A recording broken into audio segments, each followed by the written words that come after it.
Introducing first, fighting out of the blue corner, a wrestler holding a professional record, 13 wins, 3 losses. He stands 5 feet 10 inches tall, weighing in at 146 pounds. Fighting out of Turku, Finland, by way of Kurdistan, Makwan, Mr. Finland, Amir Khan.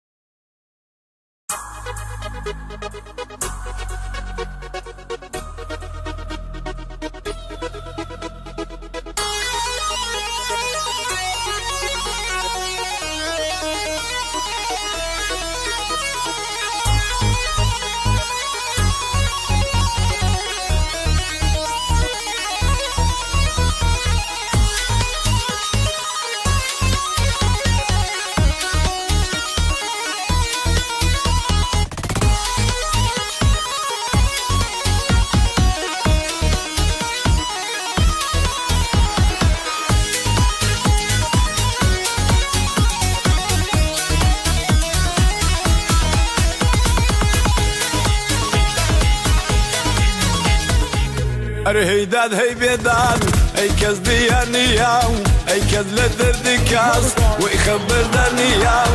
يزن يزن يزن سنجك وباقشر يزن ما مصطفر مويتي قولك يزمات بابا منها يزن يزن يزن سنجك وباقشر يزن ما مصطفر مويتي قولك يزمات بابا من مات بابا من مات بابا منها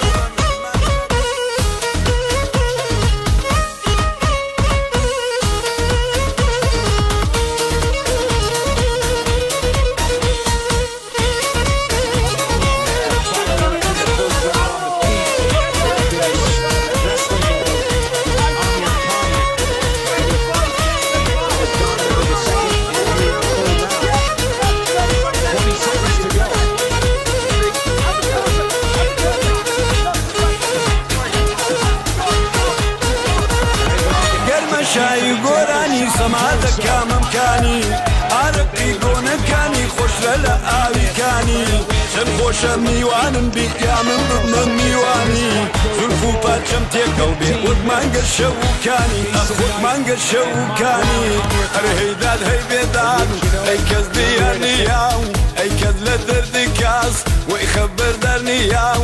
يزن يزن يزن سنجك وباقشر يزن ما مصطفر مويتي قولك يزمات بابا من مات بابا من مات بابا من